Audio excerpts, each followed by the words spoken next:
নমস্কার, আশা করছি আপনারা সবাই খুব ভালো আছেন আর আমিও খুব ভালো আছি। আমাদের বাড়িতে লক্ষ্মী পুজো হবে, তার জন্য আমি আর দিদি বেরিয়ে পড়লাম বাজারে বাজার করে। এদিকে বাবা খিচুড়ি প্রসাদের জন্য অনেক সবজি কিনে নিচ্ছিল। আমি যখন ছোট ছিলাম তখন আমি বাবার সঙ্গে মায়ের সঙ্গে বাজার করতে যেতাম। দিনগুলোকে অনেকটাই মিস করি, কিন্তু এখন আর সেটা হয়ে ওঠে না।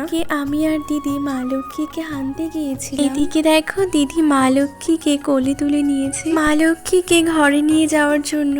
আর ওদিকে তো বাবা আমাদের জন্য অপেক্ষা করেছিল। আর এদিকে দেখো গাছটাতে কত সুন্দর ফুল ফুটে আছে। পরে আমরা মা লক্ষ্মীকে নিয়ে বাড়িতে চলে এসেছি। আর এর পরের দিনই ছিল লক্ষ্মী পুজো, তার জন্য আমি সকালে ঘুম থেকে উঠে স্নান করে সমস্ত ফল ধুয়ে রেখেছি। আমার বাবা কলা বউকেও নিয়ে চলে এসেছে।